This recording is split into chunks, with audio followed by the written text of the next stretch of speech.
असलामुअलैकुम। अज दी इस वीडियो दे विच मैं इंतखाब किया है जंग दी धरती दे बहुत सोहना लिखण वाले शायर दी एक नज़म दा। उन्हां दी शायरी अवाम विच बहुत मकबूल है।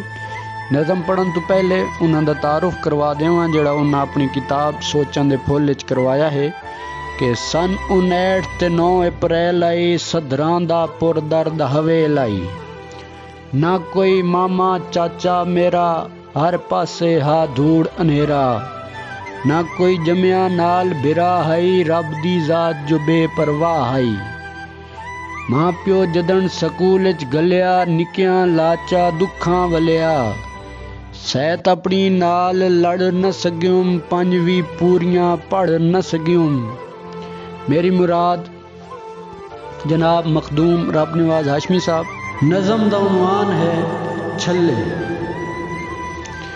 ए परसू दी गल उससे टाली थले मैनू लद्दे छल्ले मैं बद्दे चपले। दे के चगले कई हाशमी उदू वल्दी ना आई। मैं निंदर प्यारी चबते खिलारी करके तैयारी हिजर छाल मारी।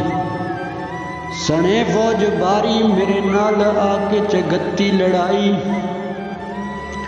रोला गतेंदियां मरेंदियां कुटेंदियां वलेंदियां जलेंदियां। मस्से में हंजुआं दे मोती संभाले। सजन दी निशानी में चाके पुरानी तबीयत निवाणी अखी चुपानी। निमाशी में यादां दे डीवे चबाले। डिया हिक ऊंदा सनेड़ा दुखांदा उठींदा ते बहंदा मैं ढांदा ते फांदा। बड़ा औखा होके गियोम उसदे घर ताईं। मैंने दिल सताया मैं कुंडा हलाया बड़ा रोला पाया ते तां बाहर आया। मवेधा रिया इसनू पैरां तो सेता।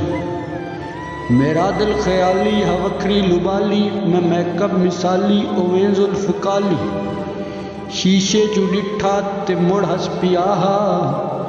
मैं पौड़ी तू लह के ते मिट्टी ते बह के ओदे कोल रह के ते अखियां दा सावन उठाई वस पिया।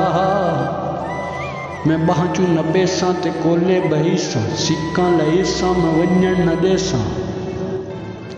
मैं तई हासा कीता है जो तोड़ा मनीवे कुछ तां विखीवे सुचीवे भलीवे। तैनू कुछ न थीवे हासा करीवे तां इंजदा करीवे जो हासे तू सजना दा साह टंग छुड़ीवे।